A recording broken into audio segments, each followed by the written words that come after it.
please. Thank you very much. Before we begin, I want to provide a brief report on the unprecedented success our country has been witnessing in recent weeks. Since even before the election, we've been making extraordinary progress.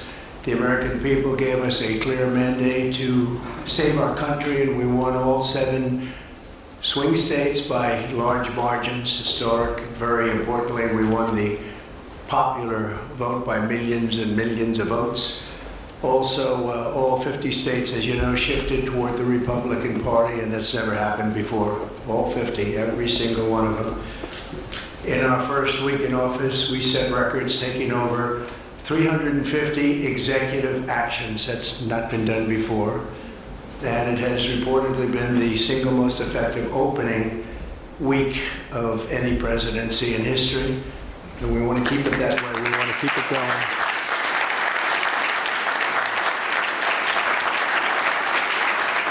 We want to keep it going. We've broken from decades of failed Washington policies and restored common sense and sanity to our government. We've unleashed American energy, and we've already achieved record low illegal immigration. And as you see, there's nobody trying to get in. And that's what we've been waiting for a long time, and gotten woke ideologies out of our government and out of our military. The water has now begun flowing in California as we continue to increase the flow in coming days. Nobody's seen anything like that, and I've also taken strong action to regain control of the Washington bureaucracy.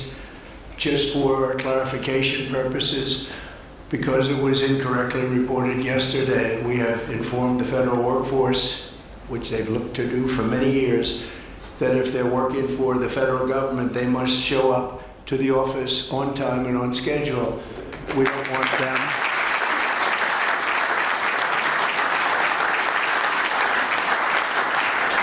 We don't want them to work from home because, as everyone knows, most of the time they're not working, they're not very productive, and it's unfair to the millions of people in the United States who are in fact working hard from job sites and not from their home. As federal employees, they must meet a high standard. They're representing our government, they're representing our country.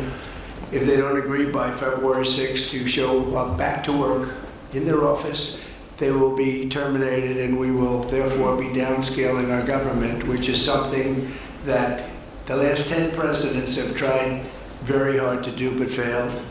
Most of the people we're talking about have not been going to their federal offices in many, many years, from even before COVID.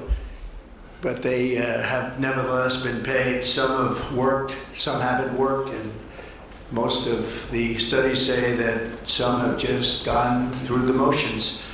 We may ask these people to prove that they didn't have another job during their so-called employment with the United States of America, because if they did, that would be unlawful. As you understand, a lot of people are getting paychecks, but they're actually working other jobs, so they'll have to prove that to us that they weren't. In any event, we're requiring them to show up to work or be terminated. We think a very substantial number of people will not show up to work, and therefore our government will get smaller and more efficient, and that's what we've been looking to do for many, many decades, frankly.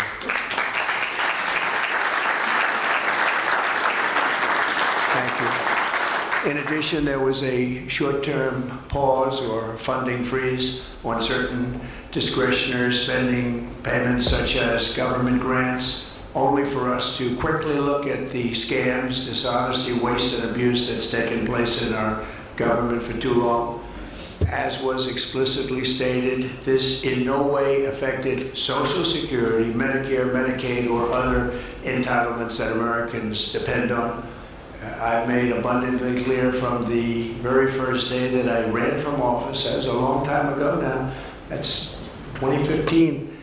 If you think about it, I announced in 2015 and we won in 2016.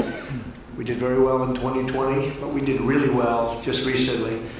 And I'm restating right now to correct any confusion that the media has purposely and somehow for whatever reason created. Social Security, Medicare, Medicaid have not been affected by any action we're taking in any way, shape, or form. We are merely looking at parts of the big bureaucracy where there has been tremendous waste and fraud and abuse.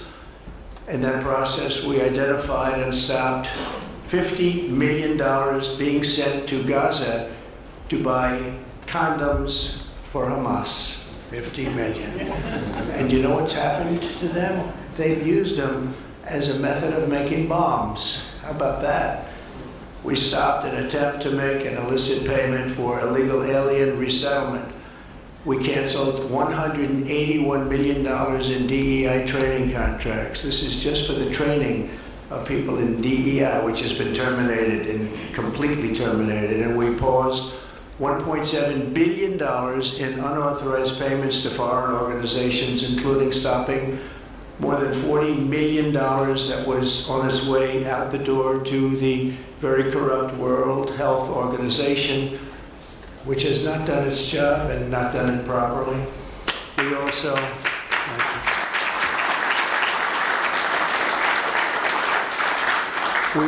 blocked $45 million for diversity scholarships in Burma.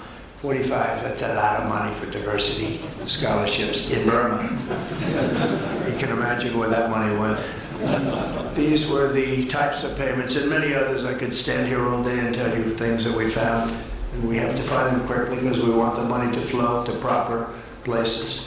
But these were the payments and types of payments affected by the temporary freeze, and the American people strongly support these efforts. I talked about it during the campaign, and they voted for us in record numbers.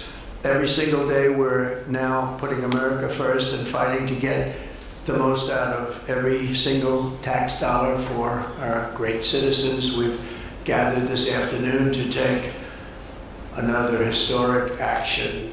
However, in a few moments, the Laken Riley Act will become the very first bill that I proudly sign into law as the 47th President of the United States.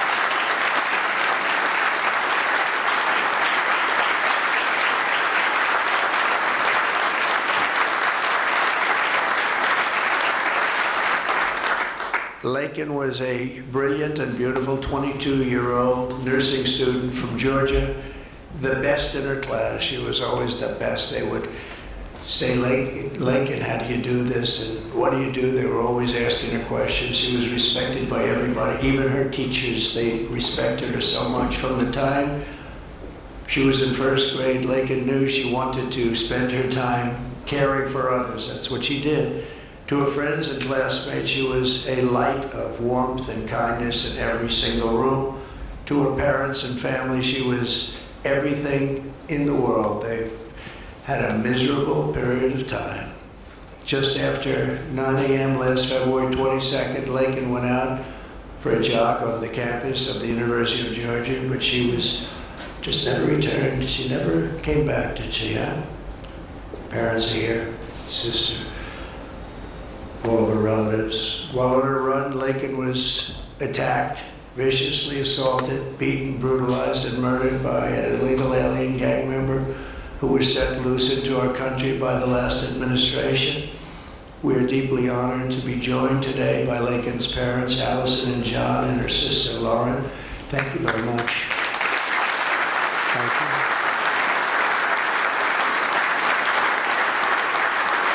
So sad.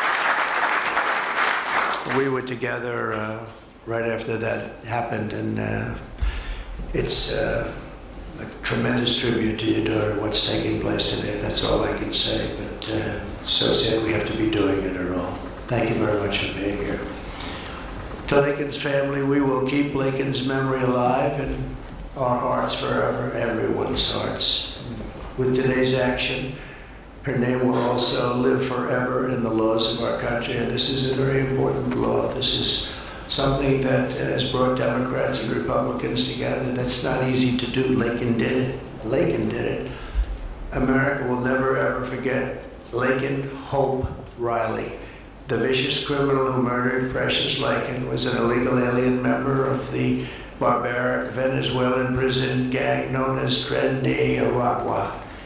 He trespassed across our southern border in 2022, and was apprehended by Border Patrol, but under the cruel policies of the last administration, instead of being deported as he should have been, he was released into the United States, as were millions of other people, many of them very dangerous people. And you see what we're doing, we're getting the hell out of here.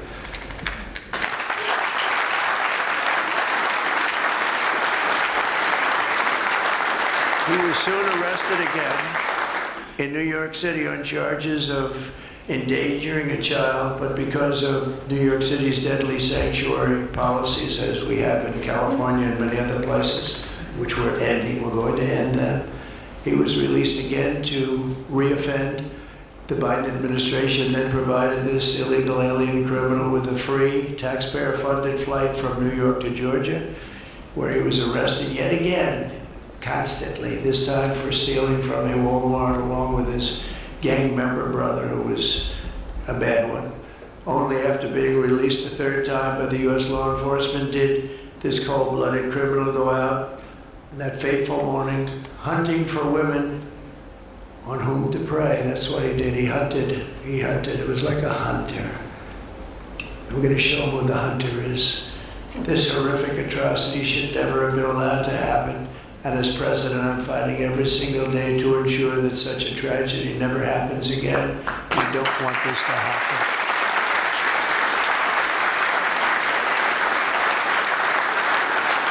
And under the law, thank you.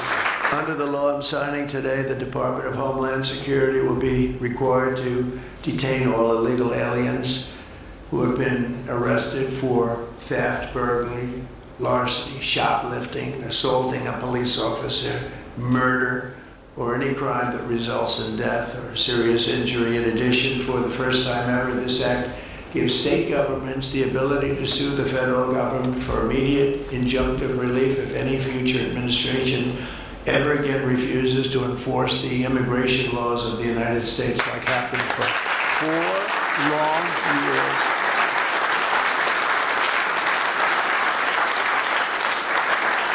And that was happening for 4 long years, frightful years. Amazing. You'd say, how can people do this? How can they allow this to happen? How can they allow criminals to pour into our country and then try and defend it? And they're still trying to defend it, but they can't. That's why I'm here instead of somebody else, actually. It's the biggest reason. I believe it's the single biggest reason. Inflation was horrible. Many things were horrible during that administration. When you look at what took place in Afghanistan, the way they got out, not that they got out, but the way, so many things were horrible. But to me, this was the worst of all. It's a landmark law that we're doing today. It's going to save countless innocent American lives. I want to thank every House Republican, every Senate Republican, as well as the 12 Senate Democrats and the 48 House Democrats who voted to pass this vitally important bill, and many of them are with us today, and I really do appreciate it. And I very much especially appreciate the bipartisan support. The Democrats, really a big percentage of them came through, and plenty of them wanted to. They probably felt they couldn't, but they really wanted to. That they don't understand that would have made them a lot more popular, would have made them a lot better with their people. The ones that didn't are going to be sorry, because the people are not going to forget that they wouldn't sign. This is a perfect, incredible tribute to an unbelievable young lady. We're joined today by many great supporters of our new strong border policies, and they are indeed strong, including Vice President Vance, thank you, JD, Secretary Scott Bessent, who just got approved, by the way. Where's Scott? He just got approved. Scott, I'm very impressed. Got a lot of Democrat votes, too. He got a lot of Democrat votes. That's great. I don't know, is that a good thing or a bad thing? I'll have to think about that. Secretary of Homeland Security, who's going to be fantastic. I know her so well, and I know it's probably not complimentary because she is a woman, but she is tough. Where is she? Where is Christy? Christy, great. Stand up, please. You have such an important job to do.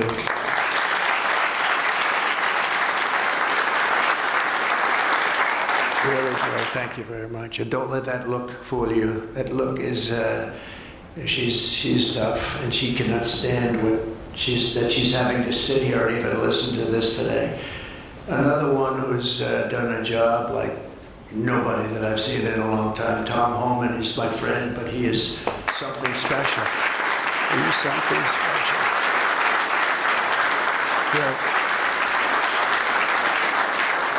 And Tom and Christy, the numbers are unbelievable. What's happened? It's like just shut down. Nobody thought that was even possible. It's just shut down. They showed an area that a year ago had thousands and thousands of people rushing into our country. And today there was nobody there. It was like a beautiful sight. And also Senate Majority Whip John Barrasso. Great guy, great guy. Thank you, John. And I also want to thank the bill sponsors, Senator Katie Britt. Katie, thank you, Katie. And Congressman Mike Collins. And Mike, you were fantastic from Georgia. He took this, he loves this state, and he took this very personally. So it's, thank you very much, Mike. As well as Senate Judiciary Committee Chairman Chuck Grassley. Chuck is here someplace. Chuck, thank you very much. You look great. And House Judiciary Committee Chairman Jim Jordan, who's a special guy, special man. And House Homeland Security Committee Chairman Mark Green. Thank you very much. Thank you, Mark. And we have many other congressmen and senators, but I'm not going to introduce because this is about your daughter. This is about something that's so important, and we're going to just go along. Thank you also. We have to say Burt Jones is in the room, and Burt is your lieutenant governor, and he was on this like you wouldn't believe. Thank you very much. I see you sitting there. Thank you very much. So we have state, local officials, we have law enforcement organizations, we have everybody. Most of them are in the room or represented in the room, and they're incredible people, and I've never seen them come together like they have for this. I've done many of these, not of this kind, but different bills, different passages having to do with many different things, from homeland security to inner security to taxes to 50 different items. I've never seen such support as you have today, and as your great daughter has today. So I've never seen anything like it, and we have to thank your daughter for that, because she's going to save a lot of lives. She's going to be responsible for saving a lot of lives. So I'd like to just say to the Angel families, I've been with them and they've been with me from 2015 when I first got this crazy idea in my head to run for president because we could do better as a country. I want to thank so many of the people that are here that have been the Angel moms, and we call them Angel moms, but they're Angel families, fathers, and sons, and daughters, but they've suffered tremendously like you have for no reason whatsoever. I want to thank Alexis Nungari, the mother of 12-year-old Jocelyn Nungari, murdered last summer by 2 illegal alien gang members released into the United States by Joe Biden's open border stupid policies. And thank you very much, Alexis. I want to thank you very much. We had an amazing trip, and it was really special to meet you and your family. Appreciate it very much. So sad we have to be here, frankly. And Jocelyn, as you know, is in our hearts as she was then. It was an amazing day we had, a great day. But it was a day of celebration of somebody that unfortunately won't be with us, but she is with us now, you know that. Here also is Patty Morin, the mother of Rachel Morin, killed 2 years ago by an illegal alien who was let into our country by the last administration's ridiculous, weak policies. Open border, can you imagine? When I heard open border, I said, oh, that's terrible. They're going to release their prisons all over the world. They're going to release their prisons into our country. That's exactly what happened. Patty is joined by Rachel's brother, Michael, Rachel's daughter, Clementine, and sister-in-law, Shannon. Thank you all for being here. We appreciate it very much. Thank you very much. Thank you. With us as well is the loving family of Kayla Hamilton, a 20-year-old girl murdered in July 2022 by the MS-13 illegal alien gang member who is violent, vicious, and they knew it, and they didn't do anything about it. And I want to thank you to Kayla's mother, Tammy, and her grandmother, Kathy, and her stepfather, Jeremiah, very much. And finally, I want to thank others who have also suffered this horrible scourge that goes on with young people being killed, and other people too, but young people, largely young people being killed. Thank you to Scott Root, the father of Sarah Root, killed at 21 years of age. Think of that, 21 by an illegal alien, shouldn't have been in our country, would have never been in our country if we were here. What a sad thing. To each of these angel families, we love you and we stand in awe of your courage and your strength. It's the toughest thing anybody has to go through. Many of the angel families here today were betrayed by the last administration and with its heartless and foolish and really very, very arrogant and very, very dumb policies. Policies that aren't even believable when you talk about common sense. I say we're the party of common sense, but the Democrats also, they have plenty of common sense, and that's why so many are here today and so many supported what we're doing. The very government that was supposed to protect their daughters instead opened our borders and transported the world's most dangerous criminals straight into their communities. They came from prisons and jails and insane asylums and mental institutions from all over the world, not just South America. People think South America. They come from all over the world. They come from every continent. And they came here by plane and they were loaded onto buses and they were driven right up to our border and they drove right through the border and nobody even said a word to them. And in those buses and those cars and those trucks were some of the meanest criminals anywhere in the world. As of last September, 425,000 illegal alien criminals were roaming free, including 13,099 convicted illegal alien murderers, of which about almost 50% killed more than one person, and they were roaming all over the country in our farms, in our cities. Under the Trump administration, we're moving with urgency and speed to get these vicious and violent criminals the hell out of our country and to restore law and order to our suburbs, our cities, and our towns. And we're going to do it with Tom and with Christy and with all of the people that are working so hard on this. This week, compared to a comparable time a year ago, think of this, the number of illegal border crossers has already fallen by more than 100%. And because the election was coming, they started getting a little bit tougher on the border. They tried to follow our policies, and they did much better, but it still was horrible. The numbers were still horrible, so that's 100% over those. They only did it because of the election, so they knew what they were doing was wrong.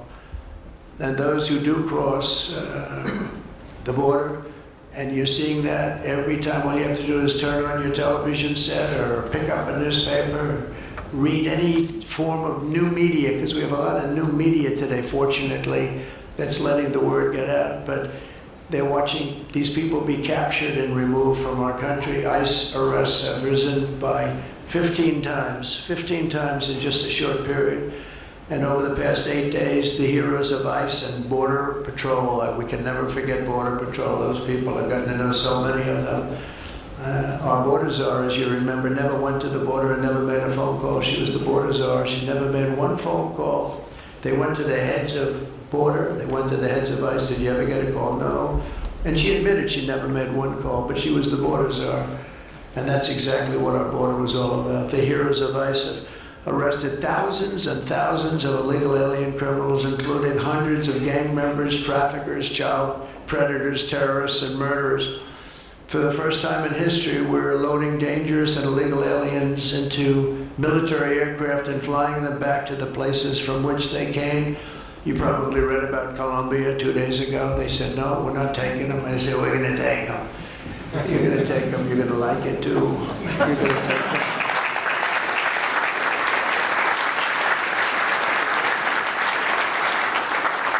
They talked about, we're not going to take people that are in shackles. I said, well, but the people that are in shackles are murderers, they're drug lords, they're rapists, they're very tough people.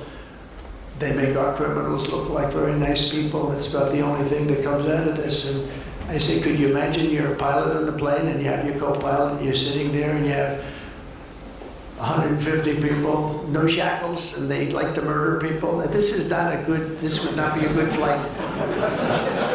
So Colombia apologized to us profusely within an hour. based on something I said, meaning you're going to pay tariffs like nobody's ever paid tariffs before, but they actually wanted to terminate his position. They're essentially Congress met and they were very angry with them, but they actually said they were going to send the presidential plane to pick up these criminals and to bring them because they didn't want to inconvenience us or have us do a second flight, and that's what they did. And I appreciate it, and I do appreciate the people of Colombia are wonderful people, and the representatives really acted well. And I appreciated they took back that tough talk, but you know, we may have tough talk from others, but it's not going to mean anything. They're going to all take them back, and they're going to like it too. They're going to like it. They're going to take it back, and they're going to like it. Today, I'm also signing an executive order to instruct the Departments of Defense and Homeland Security to begin preparing the 30,000-person migrant facility at Guantanamo Bay. Most people don't even know about it. We have 30,000 beds in Guantanamo to detain the worst criminal illegal aliens threatening the American people. Some of them are so bad we don't even trust the countries to hold them because we don't want them coming back, so we're going to send them out to Guantanamo. This will double our capacity immediately, right? And tough. It's a tough place to get out of. Today's signings bring us one step closer to eradicating the scourge of migrant crime in our communities once and for all. And it was just just an unforced error that we even have to be doing this. Now we need Congress to provide full funding for the complete and total restoration of our sovereign borders, as well as financial support to remove record numbers of illegal aliens. And these are illegal alien killers, criminals at levels that nobody's ever seen before. And you would have known that, and you were there when I said it. I said everybody that's bad is going to be thrown. If you look at Venezuela, Venezuela's crime is down 77% because they've taken their gang members, their prisoners, their drug dealers, their drug lords. They've shipped them all into the United States. Many other countries, their crime is way down, and our crime is not doing well. But we're going to have to do really well very soon, and we're shipping all these people back where they came from.